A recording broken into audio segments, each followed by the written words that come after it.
Iran is next in line for an attack.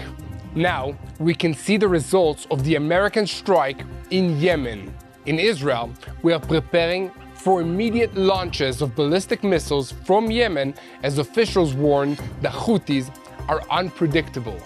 However, amidst the fear of a Houthi attack on Israel, the Jewish state does not identify threats on the ground requiring preparations by reinforcing forces. In Yemen, at least 53 people have been terminated in recent American strikes, while the United States National Security Advisor Michael Waltz announced that senior Houthi leaders were amongst the casualties. We'll take a closer look at the Trump administration's extensive attack on the Houthis, which was carried out against the backdrop of a deep economic crisis in Iran, the worst such crisis that the Islamic Republic has ever faced. And meanwhile, the IDF continues its operation in northern Samaria, locating a weapons depot containing UNRWA equipment in Nur el-Shams. The site contained weapons, ammunition, and bags with weapons, and in one of the bags, a vest belonging to the UNRWA organization was discovered. The latest discovery comes amidst a phony ceasefire in Gaza, where Hamas is vigorously preparing for another round of fighting by rearming and trying to establish combat positions in Gaza.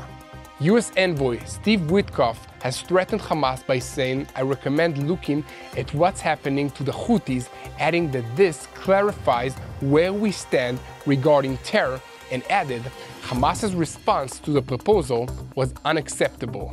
Meanwhile, in Qatar, a Hamas terror organization delegation is in talks with Russia on the subject of the ceasefire and the hostages. The meeting in Qatar dealt with continuing the first phase agreement, and a Russian representative declared that in Moscow we support implementing all the terms of the ceasefire. However, in these talks, Hamas surprised everyone with a new demand: the return of Palestinians who left the Gaza Strip. In the northern arena, Israel continues airstrikes on Hezbollah positions in Lebanon, including a strike on the Radwan Force headquarters. But this is not Hezbollah's only problem at the moment. On Sunday evening, clashes between Hezbollah and the forces loyal to the HTS regime in Damascus flared up, stemming from accusations that Hezbollah kidnapped and murdered 3 HTS fighters in a border clash near the city of Homs. The jihadist regime of Abu Muhammad al-Julani responded to the incident by sending a large force to the border area, and Hezbollah fired a salvo of rockets at these forces in an apparent effort to warn them away. But it appears that this had exactly the opposite effect.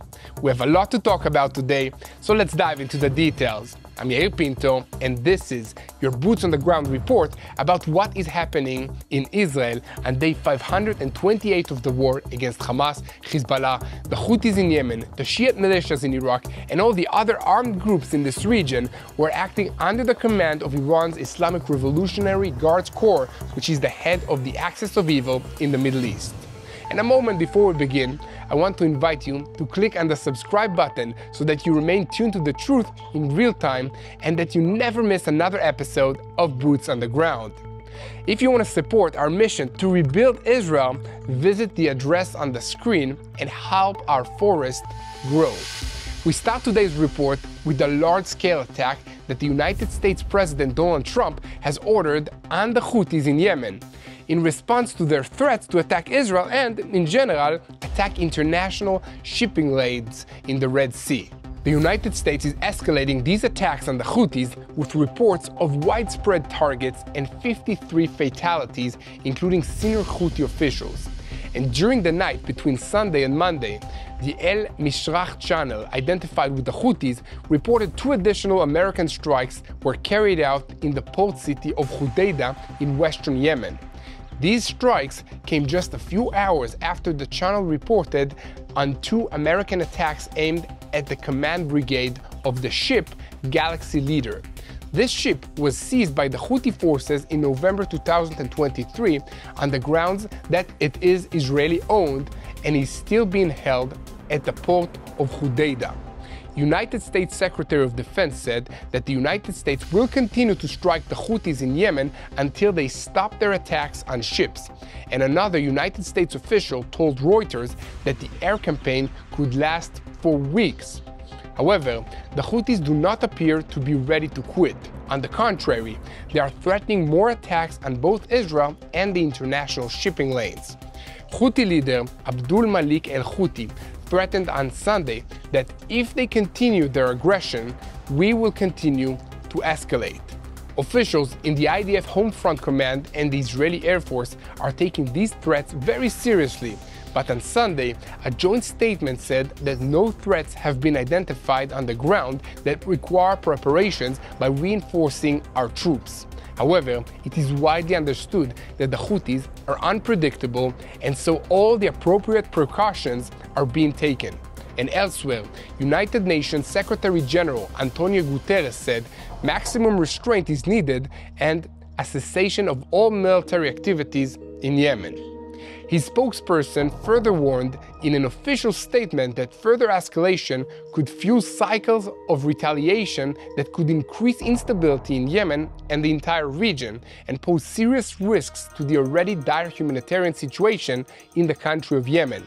However, United States Secretary of State Marco Rubio brushed these statements off and instead directly accused Iran in an interview with CBS News, Face of the Nation, saying there's no way the Houthis had the ability to do such a thing unless they had support from Iran. And so, this was a message to Iran. Don't continue to support them, because then you too will be responsible for what they do in attacking Navy ships and attacking global shippings. I agree with Secretary Rubio's statement, but I also want to remind everybody that the Houthis are considered a central part of Iran's axis of resistance in this region, the Middle East. And their official symbol includes the declaration, "Death to America, death to Israel, curse on the Jews, victory to Islam." Their status becomes central during the war in Gaza, during which they launched hundreds of missiles and UAVs at Israel and ships sailing in international waters, sinking 2 of them, hijacking a 3rd, and damaging several others. Of course, they also carried out dozens of ballistic missiles and drone attacks against Israel, which responded by launching 5 separate airstrikes on Houthi assets in Yemen. The last Israeli strike was on January 10th of this year. The United States under Biden also carried out strikes against the Houthis, but was cautious due to fears of igniting a broad regional war, fears that diminished after Hezbollah was weakened in Lebanon and Assad's regime fell in Syria. So here at TBN Israel, we will continue to report on every development about what's happening in our neighborhood. And as always, we ask you to continue helping us spread the truth by sharing our videos on YouTube, following us on social media, and most importantly, don't forget to hit that subscribe button. Now, we shift our focus to the Gaza Strip and the Israeli setup against the Hamas terrorist organization. Over the weekend, the IDF increased its strikes in the Gaza Strip with 6 terrorists eliminated. False reports that these eliminated were charity activists and journalists engaged in distributing donations have circulated on social media platforms. But the IDF tells a completely different story. According to the IDF, the eliminated are terrorists from Hamas and the Palestinian Islamic Jihad terrorist organizations. One took part in the October 7 massacre, and another was released in the last hostage deal, while another one operated under the guise of a journalist, and the other under the guise of a photographer, with both eliminated while operating an Islamic Jihad drone that was intended to harm our soldiers. In addition, in recent days, the Air Force operated in the city of Rafah during the ceasefire as a terrorist organization, fearing any scenario that would remove them from the game in the Gaza Strip, and they're trying to re-establish their power. Israel closed the goods crossings 2 weeks ago to apply pressure on Hamas in the negotiations, yet it still is possible to obtain food and shops remain open inside the Gaza Strip. Meanwhile, the Hamas terrorist organization is violating the understandings, unwilling to give up the Gaza Strip, and for this purpose, it is using our hostages, whom it holds as a strategic asset. Representatives from the Israeli negotiating teams traveled to Egypt on Sunday and discussed the hostage deal with senior Egyptian officials. The delegation left under the direction of Prime Minister Benjamin Netanyahu, despite the crisis in talks with Hamas and against the backdrop of the organization's statement of its willingness to release only one living hostage, the soldier Idan Alexander, who also holds American citizenship. Despite the stalemate in the contacts, negotiations have not ceased completely. Behind closed doors, the American administration set a deadline for Hamas and for Israel in an attempt to force the parties to be flexible and formulate an agreed framework. Trump's envoy to the Middle East, Steve Witkoff, placed on a table in Doha his proposal for the release of 5 living hostages, one of them Alexander. Hamas, for its part, announced that its willingness to release Alexander and the remains of 4 hostages who died in captivity while holding dual citizenship. So only one hostage, this is according to what Hamas agrees to. Israel clarified today that it would insist on implementing a previous proposal by Witkoff for the release of 11 living hostages, which is about half of the living hostages that are still held by Hamas in the Gaza Strip. Although the Hamas proposal echoes previous attempts by the Trump administration and the Biden administration to release all the hostages holding American citizenship, alive or dead, Witkoff clarified today that this is a non-starter and rejected the move outright, saying that Hamas should look at what we did to the Houthis. I would encourage them to be much more reasonable. Witkoff's words confirm that the proposed framework has been significantly reduced to the release of only 5 hostages instead of about half of them. Witkoff threatened Hamas and set it, as stated, a deadline without specifying what it is, saying that Hamas is making a very bad gamble if it thinks that time is on its side. That's not the case. Hamas is well aware of the deadline, and it should know that we will respond accordingly if that time passes.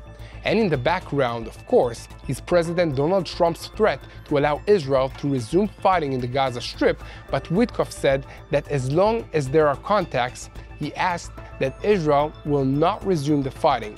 It is apparently a matter of days, but not weeks. Here at TBN Israel, we will continue to report on every development on this subject, so guys, please keep spreading the truth, clicking the subscribe button, don't miss another episode of Boots on the Ground, and most importantly, pray for the peace of Jerusalem, this city right here. Steve Witkoff's recent activity to try to get the hostages released from the Gaza Strip reminds us here at TBN Israel that America has always stood with Israel and with the Jewish people. And now we want to give back. That's why we're partnering with AMAC, the Association of Mature American Citizens, to offer you a free 1-year membership.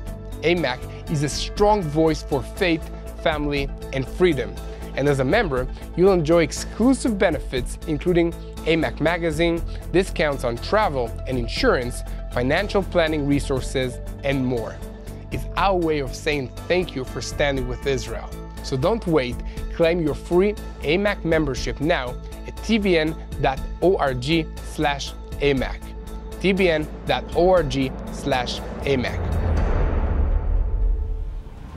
Now, back to the news, and we're switching our focus to the northern arena, where Hezbollah terrorists were eliminated last night and this morning by an Israeli Air Force aerial strike.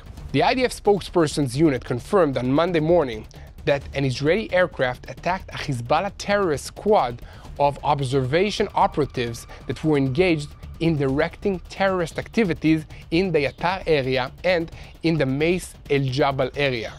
The IDF spokesperson updated that in the early morning hours of Monday, the army attacked at one force headquarters and buildings used by Hezbollah in southern Lebanon, hours after striking targets in the village of Ainta in southern Lebanon, following a bullet that hit the windshield of a car in Moshav Avivim on the Israeli side of the border with Lebanon. But the most interesting story from the past 24 hours in the northern arena is actually happening between the Syrian army of El-Julani and the Hezbollah terrorist organization on the shared border between Lebanon and Syria. According to reports in the Arab media, forces loyal to the jihadist regime in Damascus, which are calling themselves the new Syrian army, have attacked Hezbollah targets in the border area between Syria and Lebanon in response to an ambush that led to the deaths of 3 Syrian soldiers. Hezbollah, for its part, denied involvement in the incident in an apparent attempt to calm the tensions, but it might be too late for that, as early Monday morning, new Syrian army forces fired more than 50 rockets and dozens of artillery shells at Hezbollah command and control centers and several other sites in the Hermel area in northeastern Lebanon, according to reports published in the Syrian media. And at the same time, residents began fleeing towns near the Syrian-Lebanon border. According to sources in Lebanon, the Lebanese army transferred to the Red Cross through Syrian authorities the bodies of 3 fighters found in the town of El Qasr. Here at TBN Israel, we will continue to report on every development in this matter, so please continue to spread the truth, share, and follow us, and stand with Israel. We conclude today's report by switching our focus to northern Samaria, where IDF forces operating in the new El Shams refugee camp found a weapons depot alongside UNRWA equipment and weapons. An IDF statement said that security forces will continue to act to thwart terror throughout Judea and Samaria to maintain the security of Israel's citizens. I can't let this pass without making a comment on my own about what we've just seen. About a month and a half ago, the law for prohibiting UNRWA activity in the State of Israel went into effect. Israel was widely criticized for this, and the explanation that UNRWA is complicit in terror activities against Israel was brushed off as both untrue and irrelevant. But here we have concrete evidence that Israel was right about that, and no one cares. This is what we're dealing with here in Israel. A constant stream of lies, false accusations, and deceit, where even concrete evidence that we're telling the truth and our enemies are lying is ignored. This is why we need your help. Help us share the truth, and most importantly, pray for the situation. We also ask you to pray for the IDF troops that are fighting in Lebanon, in Syria, in Judea and Samaria, and in the Gaza Strip. Pray for our hostages to be released from Gaza and back home with their loved ones here in Israel. Pray for wisdom for all the leaderships that are involved in this conflict in the Middle East, if it's against the Houthis in Yemen or in Israel. Pray that God will give them the wisdom to make the right decisions. Pray for all the civilians that are affected by this conflict, and most importantly, unite in prayer for the peace of Jerusalem. Hello, this is Mati here in Jerusalem with TBN Israel. This is Yair Pinto from TBN Israel here in Jerusalem. TBN Israel is keeping viewers informed with Israel-focused news, culture, and what God is doing in this land. Support TBN Israel today online at tbn.org/Israel. Thank you.